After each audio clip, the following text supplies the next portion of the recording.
Well, what do you mean by saying that a baby loves its mother? Certainly one thing we mean is that it gets a great feeling of security in the presence of the mother. O que o bebê sente, como o bebê enxerga as coisas, as pessoas, a mãe, o mundo, ele mesmo, o corpinho, os brinquedos, como que é essa mente do bebê? O que ele mais precisa da gente, o que ele demanda, por que ele sempre chora tanto, ou por que ele morde e fica bravo, por que às vezes ele fica tão carente, quais são as fases que ele passa, que tá mudando o tempo todo, as fases oscilam muito rápido.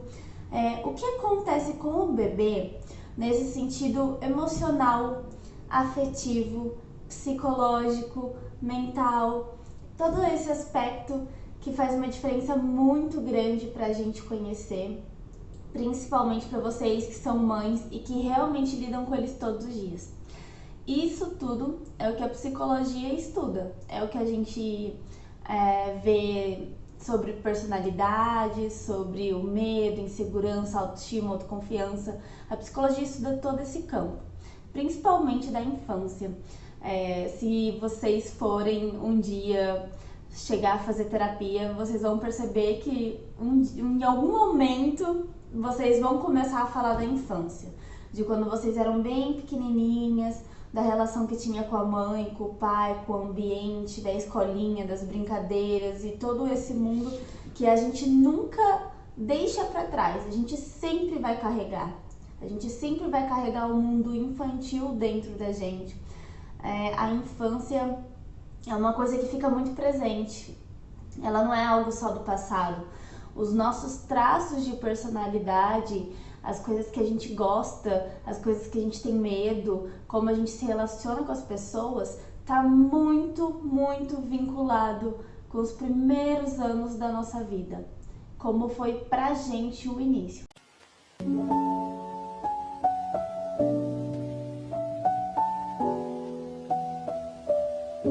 Bom, é isso que eu quero trazer um pouco para vocês. Eu sou psicóloga, meu nome é Jade, e eu quero apresentar um pouco mais sobre esse mundo interno do bebê, dentro da cabecinha dele, dentro das emoções dele, para a gente conseguir compreender um pouco mais sobre o que acontece. Sei que para as mães isso pode ter uma utilidade muito prática mesmo, no dia a dia. Porque muitas vezes as mães ficam muito perdidas sobre o que é que está acontecendo. Então a criança, o bebê, ele chora muito, ele tem uma série de comportamentos que fica muito difícil para a gente entender. Então a psicologia ela traz muita ajuda. E tem um outro ponto. Eu sei que muitos de vocês recebem dicas de todos os lados de todo mundo. Do pediatra, do nutricionista, da sogra, da avó, da mãe. Todo mundo, na verdade, quando vê uma grávida e quando vê um bebê, quer palpitar, quer dar uma dica, quer, enfim, falar vários macetes. O meu objetivo não é nenhum desses. Eu não tenho a intenção de passar uma dica no sentido de dizer para vocês o que vocês devem fazer. Pelo contrário, a minha intenção é que vocês tenham mais confiança no próprio papel materno, mais segurança, mais tranquilidade para vocês mesmas enxergarem o que está acontecendo e tomar as decisões e lidar com a criança. Então, é muito mais fortalecer algo que vocês já têm dentro de vocês, que é a própria função da maternagem, de ser mãe, de cuidar. Isso é de vocês. Eu só quero deixar isso um pouco mais fortalecido em relação a ficar mais confiante e ficar mais tranquila. Porque eu sei que é muito difícil ficar tranquila e até lidar com essa responsabilidade, com a culpa de não dar conta de tudo o tempo todo, de não estar presente o tempo todo. Eu acho que esse é o tipo de auxílio que eu como psicóloga mais posso proporcionar e não dar dicas sobre como vocês devem fazer o trabalho que é de vocês já. Durante os vídeos vocês vão percebendo, eu vou trazendo temas sobre o mundo das emoções do bebê, dos sentimentos, das brincadeiras, dos sonhos, da curiosidade, da autoestima, da autoconfiança, esse mundo interno deles, e vocês vão enxergar muito dessas coisas, desses aspectos que a gente vai falar no dia a dia, enquanto ele brinca, enquanto ele dorme, enquanto ele acorda, enquanto ele lida com você. E é muito esse conhecimento, quando você para ler um artigo ou um livro científico, um livro como esse de psicologia, ele acaba sendo muito denso. Então fica um pouco difícil uma mãe querer, às vezes por conta própria, pesquisar os artigos e compreender aquilo. Eu acho que é muito justo vocês terem esse tipo de base, conhecimento, acesso a essas informações de uma forma muito tranquila e sutil e fácil de entender. Então eu vou tentar trazer um pouco disso. E para começar, que eu já falei bastante sobre a apresentação no canal, vamos só comentar sobre o nome. Eu coloquei Fala Mãe, que na verdade é só duas palavrinhas bem fáceis que a gente entende, é até uma brincadeirinha, fala baby. Na verdade, fala mãe não, fala baby, porque a gente vai falar dentro da perspectiva do bebê, da criança. E a fala na psicanálise, na psicologia, ela é muito valorizada, porque é a forma que você tem acesso a outra pessoa. Quando ela fala, você tem acesso ao mundo dela, ao que ela quer dizer, ao que ela sente. O bebê, ele não fala, e por isso que é tão misterioso e é tão enigmático muitas vezes entender o que acontece. Mas essa brincadeirinha do fala baby é um pouco disso, da gente tentar entender e ouvir o que ele tem a dizer. Só que como a gente vai ouvir? A gente vai estudar as histórias infantis, a gente vai entender o choro, a gente vai entender as reações, as fases que ele passa, o desenvolvimento dele. Tanto no sentido físico, mas principalmente no sentido psicológico. Os pediatras, os médicos, eles têm muito o que oferecer na saúde do bebê, do corpinho dele, da alimentação, do sono. E eu não vou entrar num campo que não é meu, na área da medicina, mas a psicologia, ela tenta conectar esse lado físico do corpinho com o lado emocional, com o lado psicológico, do que ele pensa mesmo, de como ele enxerga as coisas que estão do lado de fora. Então, eu vou falar dentro da minha área e já avisando, gente, que isso não substitui terapia. Eu acredito, na verdade, que conforme vocês entendem um pouco mais sobre os aspectos da criança, no sentido psicológico, vocês vão até perceber com mais facilidade quando ele tá com alguma dificuldade, quando seria bom ter alguma ajuda de algum profissional e aí levar para uma terapia. Então isso não é uma terapia, mas isso é uma forma de vocês avaliarem sim o que está acontecendo e não só no sentido negativo de um transtorno, de alguma dificuldade, mas no sentido positivo, de valorizar todo o potencial que a criança tem e ela precisa desse reconhecimento. Então vamos focar nas coisas fortes, nos pontos fortes também. Para começar, eu quero mostrar para vocês o porquê é tão importante a gente entrar dentro desse aspecto emocional e psicológico da criança. Vou mostrar algumas imagens que aconteceu na história depois da Segunda Guerra Mundial. O que acontece? Muitas crianças ficaram perdidas depois da Segunda Guerra, porque os pais sumiram, muitos foram levados para os campos de concentrações ou foram mortos e sumiram, né? E muitas crianças ficaram perdidas pela cidade sem ter nenhum cuidador. Então, nessa época, foram construídos vários orfanatos bem grandes, galpões de lugares assim onde colocavam todos esses bebês, todas as criancinhas lá e tentavam dar conta do cuidado das crianças. Por que é interessante a gente ver esse exemplo? Nesse exemplo, a gente vê a falta que o cuidado do afeto mesmo, do cuidado amoroso, fez falta para essas crianças. Porque como eram muitas crianças no mesmo lugar, as pessoas que estavam lá trabalhando não davam conta de tirar um tempinho para brincar, para abraçar, para fazer tarefinha de casa, para ficar com a criança no sentido amoroso. Elas precisavam dar conta da alimentação, do banho e do sono do bebê, o que às vezes era até muito difícil, às vezes era até difícil dar o que comer para todas essas crianças que estavam abandonadas.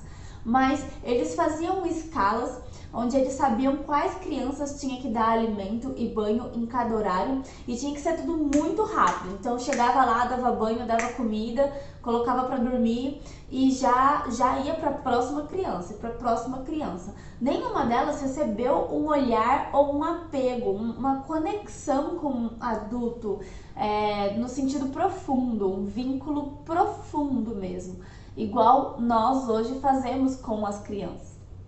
E nesse momento, muitos psicólogos e estudiosos do desenvolvimento infantil, do desenvolvimento do ser humano, prestaram atenção nesse fato, no que estava acontecendo com as crianças. E perceberam que elas começaram a definhar, como se elas fossem morrendo por dentro. A gente pode imaginar isso no sentido de deprimir, de perder o interesse pelas coisas, de ir ficando apático e sumindo, e elas iam crescendo e elas ficavam insensíveis e deprimidas e para dentro. Elas não conseguiam mais se relacionar com nenhuma pessoa, porque o momento que elas tinham para aprender a se relacionar com pessoas era nos primeiros aninhos de vida. Um adulto dando atenção, elas desenvolvem todos esses laços com as pessoas, esses traços afetivos, emocionais, de conhecer, conversar, se conectar com as pessoas. Se elas não tiveram isso lá no início da vida, é muito difícil fazer isso depois. Então elas cresciam com muita dificuldade cognitiva, de aprendizado, de inteligência, de compreender, aprender, fazer coisas mesmo. Tinham muitas dificuldades sociais, então de lidar com outras pessoas, não conseguiam se relacionar e tinha como se fosse uma morte por dentro, de ir sumindo e definhando e ficando deprimida. E isso podia chegar num ponto tão forte delas não quererem mais comer, ou não quererem mais beber, ou até mesmo a imunidade, a saúde começar a ficar tão fraquinha por conta dessa tristeza que muitas morriam mesmo. A gente, quando pensa em morte, não vem algo como, nossa, a gente fica triste e morre. Mas quando a gente tá muito mal, muito triste, muito estressado, a nossa imunidade, ela baixa. E aí a gente tá muito aberto a ficar doente de várias formas, até por uma gripezinha. Então a imunidade abaixa conforme a gente vai ficando triste, ficando apático, ficando sozinho, solitário, sem um vínculo humano. E isso pode fazer a criança não sobreviver. O que isso traz pra gente pensar? O afeto, o vínculo com a mãe, nos primeiros anos de vida, não é uma questão de luxo. Não é um luxo que você tem ou você não tem. É uma questão de sobrevivência.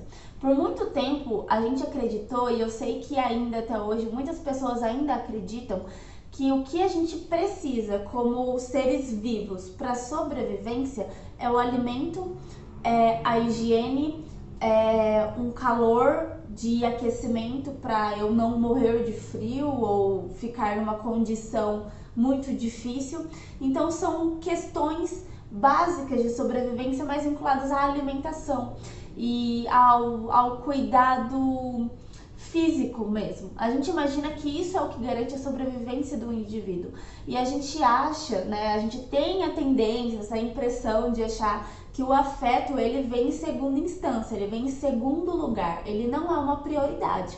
Então, primeiro eu pago a escola do meu filho, dou pra ele o que comer e um lugarzinho pra dormir, e se eu tiver tempo, eu dou atenção, porque ele vai sobreviver. E não é bem assim.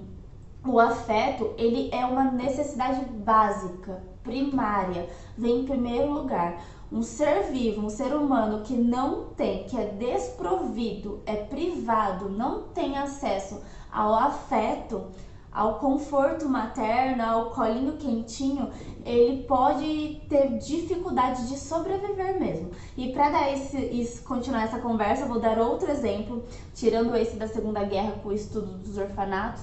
A gente teve um experimento que aconteceu próximo aí de 1960, um psicólogo norte-americano, ele fez testes com macacos. E os testes são bem, assim, dá um aperto a ver esse teste, porque ele isolou o macaquinho, o bebê macaquinho, ele isolou e privou o macaquinho e dá muita dó de ver. Mas na época que não tinha todo esse cuidado com os testes, foi possível ser realizado e trouxe muitas clarezas sobre o apego, o afeto e o amor. Igual eu estava comentando, eles achavam que o afeto não era uma necessidade básica, que ele podia ser... a gente poderia sobreviver tranquilamente sem ter esse apego e esse afeto todo. Com o teste, ficou muito visível que até mesmo nos macacos, que é um ser vivo muito próximo do ser humano por conta do desenvolvimento cognitivo, da estrutura que ele tem, do desenvolvimento social do macaco, o macaco lida com o estresse de uma forma mais semelhante aos humanos. Então, de todos os seres vivos da natureza, o macaco ele se aproxima muito a gente. Então, a reação que ele teve foi muito interessante. O que aconteceu? Pegaram macaquinhos bebês recém-nascidos e isolaram eles das mães. Então tirou ele de perto da mãe e colocou ele dentro de uma gaiolinha. Nessa gaiolinha tinha 2 tipos de mães substitutas. Eles fizeram uma mãe, um arame com uma mamadeira acoplada. Então era só um boneco de ferro, um boneco de arame que tinha mamadeira. Ou seja, nela, eles podiam se alimentar, eles podiam sobreviver na base da alimentação. E fizeram um outro bonequinho de arame, uma outra mãe substituta de arame, só que colocaram nela um felpudinho, um paninho todo peludinho, quentinho, macio, que dava uma sensação de acolhimento. Então enrolaram esse bonequinho com o felpudo, com o paninho macio e peludinho, que lembra muito um macaco, lembra muito uma mãe. Até mesmo pra gente humanos, que a gente não tem essa questão tão forte dos pelos, o calor, o macio, ele é muito reconfortante, porque é o nosso colinho, é o colinho de mãe que todo mundo precisou e às vezes precisa ainda na vida adulta. Só que tinha uma questão. Essa mãe, esse boneco de arame felpudinho, não tinha mamadeira.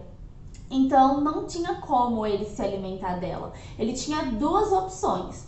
Ou ele ia pro boneco que dava alimento, ou ele ia pro boneco que não dava alimento. Mas era quente, era macio, era confortante. Now here are 106's 2 mothers. As you can see, it was weaned on a wire mother. Here's baby 106. Watch.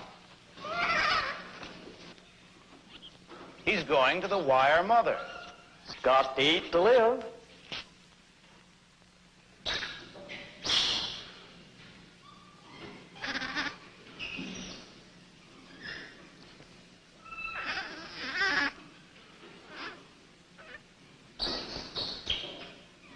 Oh, he's going back. He's back on the cloth mother, and he'll stay on the cloth mother. Actually, this baby spends from 17 to 18 hours a day on the cloth mother and less than 1 hour a day on the wire mother. Aí o que a gente percebe no experimento, como vocês vão ver aqui no vídeo, é que os macacos, eles tinham a tendência a ficar grudados na mãe peludinha. Por mais que nelas eles não tivessem o alimento que é básico para a sobrevivência, eles muitas vezes abriam mão de estar num lugar com alimento só para ficar na mãe felpudinha. But we were unprepared to find that it completely overwhelmed and overshadowed all other variables, including those of nursing. E aí você pode até falar assim, nossa, mas então é só porque é macio, é só porque é peludo? Não é só isso. Ele continuou o experimento, esse pesquisador, e ele fez uma situação em que o macaquinho ele era assustado. Vinha um boneco todo assustador e metia o terror nele, assustava ele. A primeira reação que ele fazia era correr para a mãe peludinha. E ele abraçava, como se ele estivesse se refugiando na mãe mesmo. Ele abraçava. E um tempo depois que ele estava abraçado, dava para perceber que ele começava a ficar seguro, a ficar confiante. Até que chegava um ponto que ele virava pro brinquedo assustador, pro boneco assustador, e confrontava. Então, se refugiar naquela mãe peludinha fazia ele ficar mais seguro, fazia ele se sentir mais confiante de enfrentar até uma coisa que era muito assustador para ele. He's scared, all right. And he does what any child will do in a similar situation. He runs away. It's more than running away. He was running to his mother, to touch her, to drive away his fear. Contact with the mother changes his entire personality. Look, now he's actually threatening the diabolical object.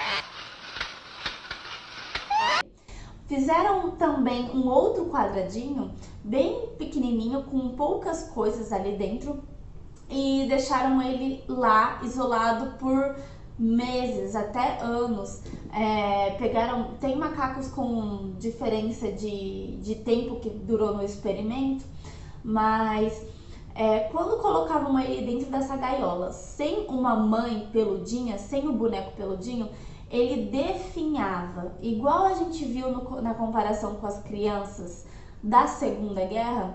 Ele definhava, ele deprimia, ele ficava apático, ele parava de ir atrás de alimento, ele parava de brincar, ele parava de mexer nas coisas, ele ficava num cantinho todo quietinho e triste, e isso dava um impacto enorme no desenvolvimento dele futuro. We know that when our own children are taken to a strange place without their mothers, they are often overwhelmed with fear.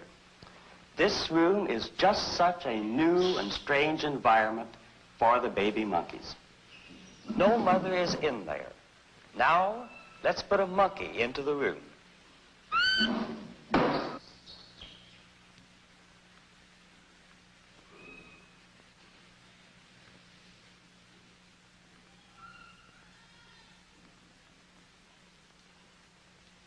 Notice how cautiously he enters the room.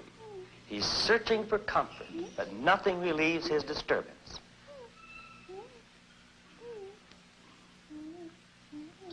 Now we'll take the baby monkey out and put in a wire mother.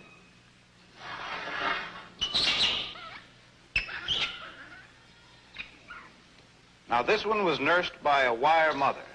That's right, all his life. She doesn't seem to help much.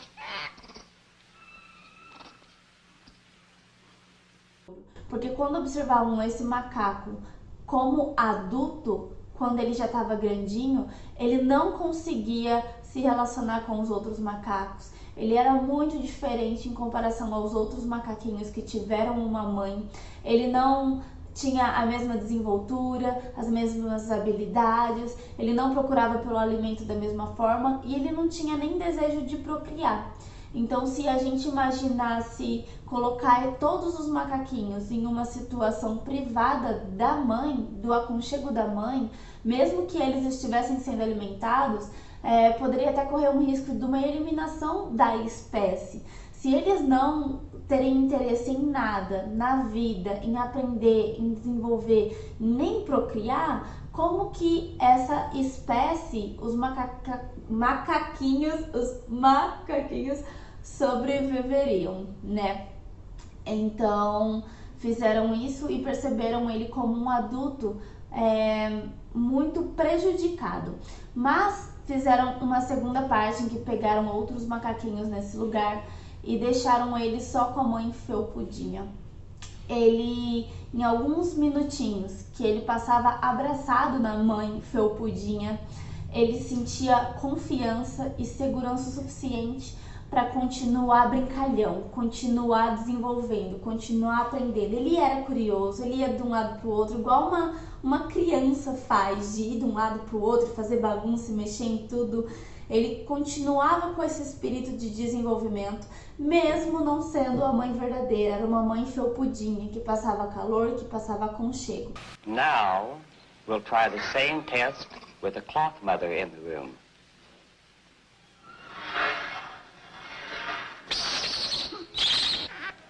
You see the contrast in the behavior? Despite the fact that the wire mother nursed him, she could offer this infant nothing in the way of affection or security. But here the monkey, by rubbing against the cloth mother, as if he were seeking as much contact comfort as he could get, builds up his reservoir of affection and security. First, his body relaxes as the fear disappears. But above and beyond this, new positive response patterns appear. He now goes out to explore and investigate this new, strange world. He is now a normal, happy, curious baby. Então isso faz a gente pensar e muito sobre qual é o impacto que esse desenvolvimento emocional tem nos bebês e a longo prazo, por toda uma vida. Igual nos macacos, os seres humanos, o desenvolvimento que eles têm nos primeiros anos de vida tem um impacto em toda a vida adulta.